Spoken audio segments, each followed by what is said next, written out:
हाय viewers, कैसे हैं आप सब। आज हम इस वीडियो में पढ़ेंगे रूल्स ऑफ रिफ्रैक्शन, जिसमें कि हम बातचीत करेंगे कि रिफ्रैक्शन कैसे होता है और उसके नियम क्या होते हैं। इससे पहले वीडियो में हम लोगों ने रिफ्रैक्शन के इंट्रोडक्शन के बारे में पढ़ा था।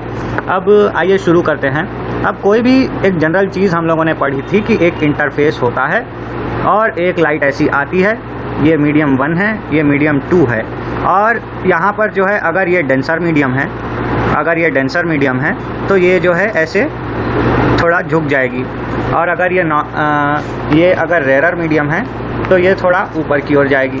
तो ये हमने इससे पहले देखा।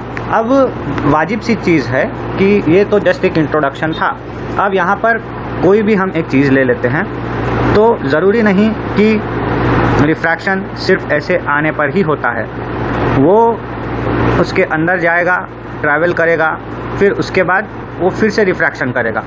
तो यहाँ पर हम एक एग्जांपल ले लेते हैं पानी के ग्लास की। हमको इसके आर पार दिखता है, so we call it transparent.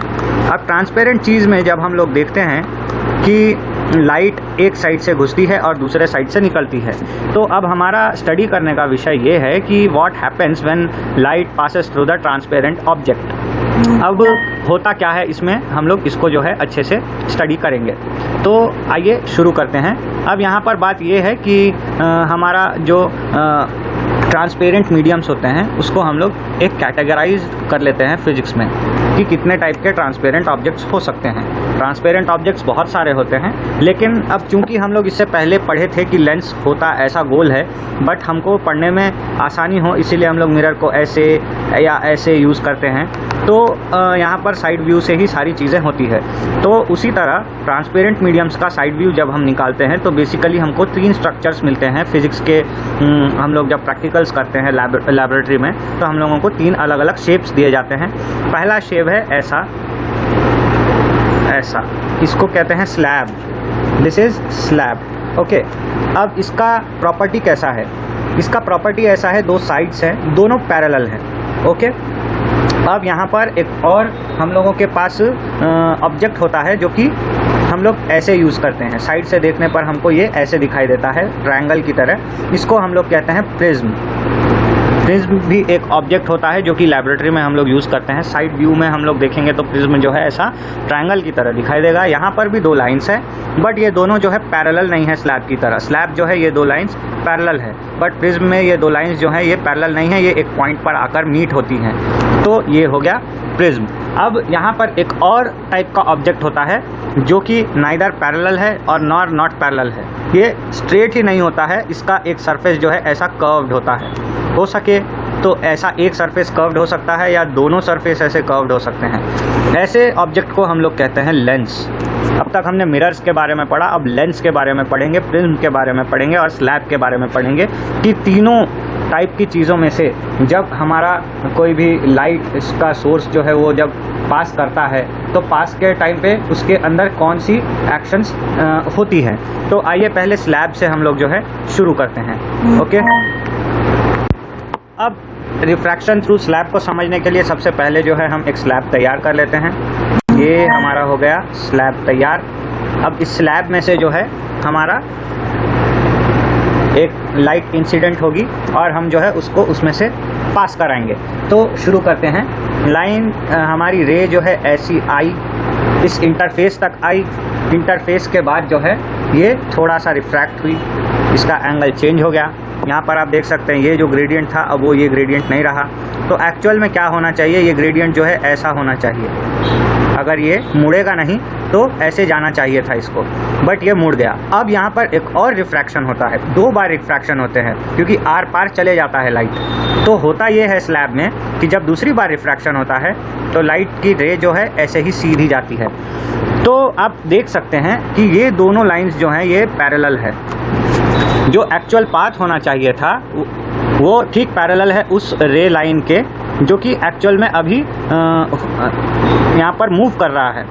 तो लाइन जो है ऐसे पॉइंट P से शुरू हुई, Q पर आकर इसने रिफ्रैक्ट किया, उसके बाद R तक ये आई, R में फिर रिफ्रैक्ट किया और S तक गई। अब ये जो गैप यहाँ पर बन गया इसको हम लोग कहते हैं लैटरल शिफ्ट। Lateral shift. अब ये शिफ्ट इतना नेग्लिजिबल होता है कि समझ लीजिए एकदम ऑलमोस्ट ना के बराबर होता है। तो ये शिफ्ट कोई हमको दिखाई तक नहीं देता, ये इतना स्मॉल होता है। तो ये जो है लगता है जैसे कि ये अनडेविएटेड लाइन जा रही है लाइट रे। तो ये जो यहाँ पर फिनोमिना हुआ, we thinks our mind thinks that light ray from slab goes undeviated. यहाँ पर नो डेविएशन हुआ, नो डेविएशन टेकन प्लेस। तो यहाँ पर कोई डेविएशन हुआ नहीं। तो इस हिसाब से हमको ऐसा लगता है कि हम लोगों ने जो देखा वो एकदम सही था, जैसा आया वैसा गया। हमको ये लैटरल शिफ्ट दिखाई ही नहीं देता, ऐसा ही एक लाइन नज़र आता है। तो ये हो गया स्लैब के थ्रू रिफ्रैक्शन। अब हम आगे बढ़ते हैं। अब हमारा जो नेक्स्ट सरफेस है वो है लेंस। लेंस के बारे में हम एक बार अच्छे से देख लेते हैं।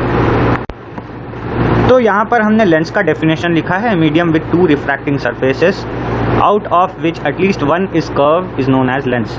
तो लेंस कैसे हो सकते हैं? एटलीस्ट एक कर्व सरफेस होना चाहिए। हो सकता है कि लेंस जो है वो ऐसा हो, साइड व्यू बना रहा हूँ मैं, एक्चुअल में लेंस सामने से देखेंगे तो ऐसा दिखेगा, बट साइड व्यूज़ बना रहा हूँ मैं। लेंस ये दो कर्व सरफेस के साथ भी हो सकता है, या लेंस जो है ऐसा हो सकता है और ऐसा भी हो सकता है।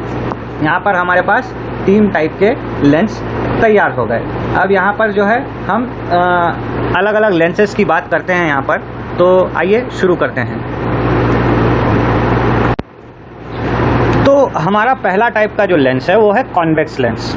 अब ये कैसा होता है? Thick at the centre, thin at the periphery. अब मैं आपको बता दूं कि कॉन्वेक्स लेंस जो है वो थिक एट द सेंटर होता है और थिन एट द पेरिफेरी होता है। तो पेरिफेरी जो है ये ऊपर का हिस्सा है और नीचे का हिस्सा है। ये पार्ट्स जो आप देख रहे हैं ये पेरिफेरी है और ये पतला है, थिन है। और ये जो सेंटर है इसका, ये जो है थिक है। ये सेंटर जो है ये थिक है। तो हम देख चुके हैं कि thick at the centre, thin at the periphery. सामने से देखने पर हमको ये लेंस ऐसा गोल दिखाई देगा, लेकिन साइड व्यू जब हम देखते हैं उसका तो ऐसा आप देख सकते हैं कि ऊपर पतला होता है, बीच में मोटा होता है। यही होता है कॉन्वेक्स लेंस। अब जो है हम कॉन्वेक्स लेंस की एक और चीज़ आपको बताते हैं। कॉन्वेक्स मिरर के बारे में हम लोगों ने पढ़ा था कि कॉन्वेक्स मिरर जो है वो कन्वर्ज करता है लाइट रेज को। तो लाइट रेज कैसा कन्वर्ज होते हैं ये आप लोगों को पता है। अब ठीक से मैं फिर आपको बता देता हूँ कि लेंस के केस में कैसा होता है ये। तो यहाँ पर देखिए, हम इससे पहले मिरर्स के बारे में पढ़ रहे थे, लेकिन अब यहाँ पर हमको 2 mirrors at a time use करने पड़ेंगे। तो एक मिरर हमने ऐसा यूज़ किया, एक और मिरर जो है हमने ऐसा यूज़ किया। ओके, इस मिरर का सेंटर ऑफ कर्वेचर यहाँ पर होगा और ये जो 2 पोल्स होते हैं, यहाँ दोनों मिरर्स के दोनों पोल्स होते हैं, ये जो है ऐसे हमारे प्रिंसिपल एक्सिस को तैयार करते हैं। ओके, तो ये हमारा प्रिंसिपल एक्सिस तैयार हो गया। एक का सेंटर ऑफ कर्वेचर, एक इसका, इस लाइन का, इस लेंस का सेंटर ऑफ कर्वेचर यहाँ होगा, तो इसको हम लोग कहेंगे C2 और ये एक होगा, इसका सेंटर ऑफ कर्वेचर यहाँ होगा, तो दिस विल बी C1। उसके बाद हम लोग जो हैं इसके फोकसेस को देखते हैं। 2 अलग अलग सेंटर ऑफ कर्वेचर है तो 2 फोकस भी होंगे। यहाँ एक फोकस बनेगा और यहाँ एक फोकस बनेगा मिड पॉइंट पर, तो ये हो गया फोकस 1 और ये हो गया फोकस 2। अब यहाँ पर एक चीज़ और मैं आपको बता दूँ कि सेंटर ऑफ कर्वेचर लिखने की जगह पे जब हम अब लेंस में रिफ्रैक्शन की बात करेंगे तो हम बार बार क्या करेंगे, इसको 2F लिखेंगे, क्योंकि half of the centre of curvature is focus. तो फोकस का डबल जो हो गया वो सेंटर ऑफ कर्वेचर हो गया। ये एक फोकस की लेंथ, ये और एक फोकस की लेंथ, 2 फोकस हो गए। तो ये F1 था, तो यहाँ पे 2F1 और इसको जो है हम लोग डिनोट कर सकेंगे 2F2 के हिसाब से। तो यहाँ पर जब हम यहाँ पर लाइट रेज छोड़ते हैं तो होता ये है कि लाइट रेज ऐसी पड़ती हैं, इंसिडेंट होती हैं। उसके बाद जो है मैं इसको मिटा देता हूँ ताकि लिखने में यहाँ पर आसानी हो। ये जो है ऐसी आ गई एक जगह, फिर उसके बाद जो है ये रिफ्रैक्ट होंगी। रिफ्रैक्ट होने के बाद में जो है ये ऐसे मूव करके इस फोकस से होती हुई गुजरेंगी। ये वाली लाइट भी जो है ऐसे फोकस की तरफ होते हुए गुजरेगी। ये वाली लाइट जो है ये भी फोकस से होते हुए गुजरेगी। ये वाली लाइट भी जो है ये फोकस से होते हुए गुजरेगी। अगर लाइट इस तरफ से आ रही है तो इस फोकस से गुजरेगी। तो यहाँ पर आप एक ऐसा फिनोमिना देख सकते हैं कि सारी रेज जो है यहाँ पर फोकस 2 पर आकर मिल रही हैं। तो it is converging the light rays. Okay, तो ये आप समझ गए होंगे कि कैसे होता है। बाकी इसको लेकर की जितनी टर्मिनोलॉजीज थी हमने इससे पहले भी पढ़ी है और हमको इसके ऊपर ज़्यादा डिटेल में जाना अभी उतना ज़रूरी नहीं है। तो अब चलते हैं हम लोग दूसरे टाइप की लेंस के पास, जो कि है कॉनकेव लेंस। तो जल्दी से कॉनकेव लेंस के बारे में पढ़ते हैं। तो हम लोग अभी दूसरे वाले हमारे लेंस के बारे में पढ़ेंगे, जो कि है कॉनकेव लेंस। अब इस लेंस की बनावट कैसी होती है? Just opposite of the convex lens. ये जो है सेंटर पे थिन होता है और पेरिफेरी पे थिक होता है। तो सेंटर पे थिन और पेरिफेरी पे थिक होने का क्या मतलब है? ये जो है सेंटर पे ऐसे पतला होता है और पेरिफेरी में जो है ऐसे मोटा होता है। तो आप यहाँ देख सकते हैं ये पेरिफेरी जो है ये थिक है और ये जो सेंटर है ये जो है ये थिन है। तो ये आप समझ गए इसकी फिजिकल बनावट क्या है, फिजिकल प्रॉपर्टी क्या है। अब जो है हम लोग इसके ऊपर एक और चीज़ देखते हैं। जैसे कि इससे पहले कॉन्वेक्स लेंस में हमने देखा कि कन्वर्ज करती है लाइट को, वैसे कॉनकेव लेंसेज जो होती हैं वो डाइवर्ज करती हैं लाइट को। अब ये एक हमारा लेंस हो गया, ये हमारा एक मिरर टाइप का हो गया, कर्व सरफेस हो गया ये। तो इसका जो है एक ऐसा पोल है और यहाँ पर भी एक इस वाले कर्व सरफेस का एक पोल है। तो इन दोनों पोल से होते हुए जो लाइन गुजरेगी ये है हमारी प्रिंसिपल एक्सिस और इसका जो है सेंटर यहाँ पर होगा, सेंटर ऑफ कर्वेचर। तो इसको जो है हम यहाँ C1 लिख लेते हैं। लेकिन इससे पहले भी हमने बताया कि जब हम लेंस के बारे में पढ़ रहे होते हैं, रिफ्रैक्शन के बारे में पढ़ रहे होते हैं, मिरर के बारे में नहीं पढ़ रहे होते हैं, तब हम जो है इसको 2F लिखते हैं। अब ये चूंकि 1 है तो ये 1 हो गया और इसका फोकल पॉइंट जो है ये F1 हो गया। इसका फोकल पॉइंट जो है यहाँ पर F2 हो गया और इसका जो सेंटर ऑफ कर्वेचर है जो कि C2 है या 2F2 है वो यहाँ हो गया। तो हम लोग देख चुके कि कैसे क्या हो रहा है यहाँ पर। अब यहाँ पर बात करते हैं कि जब इसमें लाइट पड़ती है तो क्या होता है। तो देखिए इससे पहले हमने मिरर वाले में भी देखा कि डाइवर्जिंग कैसे होती है, कैसे लाइट जो है डाइवर्ज होता है। तो यहाँ पर लाइट ऐसे आती है पैरेलली, आने के बाद में इसमें पहुँचने के बाद ऐसे रिफ्रैक्शन होता है और ये ऐसी चले जाती है, ये जो है ऐसी चले जाती है, ये ऐसी जाती है जैसे कि लगता है ये इस फोकस पॉइंट से गुजर रही है। इमेज यहाँ पर हमारा बनता है। फिर उसके बाद एक और लाइट हमने जो है इसको ऐसे हमने भेजी और ये जो है ये भी ऐसी डाइवर्ज हो जाती है, ये ऐसी डाइवर्ज हो जाती है, मतलब लगता है जैसे कि ये एक फोकस पॉइंट से आ रही है। तो आप देख सकते हैं इस फिनोमिना में भी कि लाइट जो है एक जगह मिल नहीं रही है, डाइवर्ज हो रही है। जब लाइट इस डायरेक्शन से आएगी तो जो है वो ऐसे डाइवर्ज हो जाएगी, लगेगा जैसे कि ये इस फोकस पॉइंट से आ रही है। तो आप समझ रहे होंगे कि डाइवर्ज होती है, दोनों तरफ से एक्शन संभव है यहाँ पर। तो इस हिसाब से आप यहाँ पर समझ सकते हैं कि हमने जो लिखा है यहाँ पर, it diverges the light rays. Okay, अब हम ध्यान देते हैं रूल्स ऑफ रिफ्रैक्शन के ऊपर। तो ये बहुत ही इजी है, जैसे रूल्स ऑफ रिफ्लेक्शन थे वैसे ही मिलता जुलता ये भी है। तो पहला रूल ये है, an incident ray passing from principal focus after refraction from convex lens will emerge parallel to the principal axis. अब यहाँ पर एक मैं आपको डायग्राम के थ्रू बताता हूँ। ये हमारा जो है, हमने यहाँ पर अभी किस बारे में बात की, कॉन्वेक्स लेंस के बारे में। तो कॉन्वेक्स लेंस हमको पता है कि पेरीफेरी में पतला और बीच से मोटा होता है, ये उसकी प्रिंसिपल एक्सिस हो गई। यहाँ पर कहीं इसका फोकस है और यहाँ पर दूसरा फोकस है। तो जो भी हो, जिस साइड से भी हमने रे को इंसिडेंट करना है, मान लीजिए इस साइड से हमने जो है रे को इंसिडेंट किया और ये रे जो है ऐसे फोकस से होती हुई गुजर रही है। तो फोकस से होती हुई गुजर रही रे जब यहाँ लेंस पर पड़ेगी, then it will be go parallel to the principal axis. वैसे ही सिमिलरली जब हमारी कोई रे इस साइड से ऐसे फोकस पे आते हुए जा रही है तो it will go parallel to the principal axis. ये हो गया हमारा पहला रूल। तो अब जैसे हम देख रहे हैं यहाँ पर रूल्स ऑफ रिफ्रैक्शन का दूसरा नियम यह है कि इंसिडेंट रे पैरेलल होती है प्रिंसिपल एक्सिस के, तो रिफ्रैक्शन के बाद वो कॉन्केव लेंस से डाइवर्ज होके ऐसा लगता है कि वो फोकस से जा रही है। तो यहाँ पर हम एक जल्दी से कॉन्केव लेंस बना लेते हैं। तो ये हमारा कॉन्केव लेंस है, जैसे कि आपको पता है बीच में से थिन होता है, हाँ थिक होता है, और पेरीफेरी में थिक होता है। यहाँ पर हमारा जो है प्रिंसिपल एक्सिस है, यहाँ पर हमारा फोकस है। अब जैसे ही हम यहाँ पर एक लाइट रे को इंसिडेंट करते हैं तो वो ऐसी चले जाती है और ऐसा लगता है कि ये लाइट जो है ये फोकस से आ रही है। तो जब हम यहाँ पर देखेंगे तो हमको पता चलेगा कि ऐसा ये लाइट जो है फोकस से होती हुई आ रही है, हमको टेढ़ा मेढ़ा नज़र आएगा सब कुछ। तो ये लेंस से रिफ्रैक्शन से जुड़ा हुआ दूसरा नियम है। अब आगे बढ़ते हैं हम।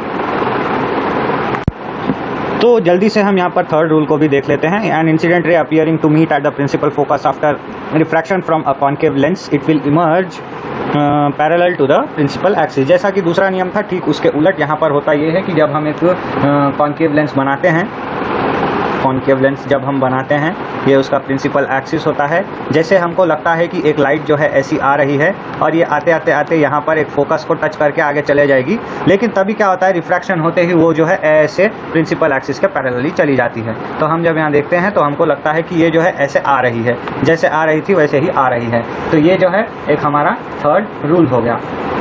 अब यहाँ पर हम अगला एक रूल देखते हैं, जिसमें कि हम ये देखेंगे कि हमारा लेंस का जो सेंटर होता है वो कैसा कमाल करता है। अब हम हमारा फोर्थ रिफ्रैक्शन रूल देखते हैं। A ray of light passing through the optical centre of a convex lens will go without deviation. तो कॉन्वेक्स लेंस तैयार कर लेते हैं फटाफट से। इस कॉन्वेक्स लेंस का जो प्रिंसिपल एक्सिस ये है, यहाँ पर ऑप्टिकल सेंटर की बात की गई है। तो ऑप्टिकल सेंटर वो जगह है जो ये पूरे फिगर का एक सेंटर होता है। अगर लाइट यहाँ से ऐसे पास होती है तो ये विदाउट डेविएशन पास होगी, जैसे आई थी वैसे ही जाएगी, कोई रिफ्रैक्शन ही नहीं होगा। रिफ्रैक्शन एकदम नेग्लिजिबल टाइप का होता है इसमें, लेकिन हमको दिखाई देगा कि रिफ्रैक्शन हुआ ही नहीं, जैसा आया लाइट पूरा का पूरा वैसा ही आगे बढ़ गया। तो व्यूवर्स, आई होप आप लोग समझ गए होंगे कि रूल्स ऑफ रिफ्रैक्शन कैसे होते हैं। हमने 4 रूल्स देखे, उसके बारे में थोड़ी बहुत डिस्कशन की। कैसे लेंस होता है उसके बारे में हमने देखा। ट्रांसपेरेंट जो हमारे ऑब्जेक्ट्स होते हैं उसके बीच में से कैसे जो है हमारी लाइट रेज जाती है, रिफ्रैक्ट करती है और फिर से रिफ्रैक्ट करती है। 2 बार रिफ्रैक्शन होता है, जिसके वजह से जो है हमको अलग अलग रूल्स देखने पड़े और कैसे क्या काम करता है इसको हमने समझने की कोशिश की। तो इस वीडियो सीरीज़ में इस चैप्टर का अंत अभी होता है। इसका दूसरा एक पार्ट है ऑप्टिक्स का, जिसका हम अगले वीडियो से शुरुआत करेंगे एपिसोड 1 के साथ। आज के लिए इतना ही व्यूवर्स, थैंक्स फॉर वॉचिंग।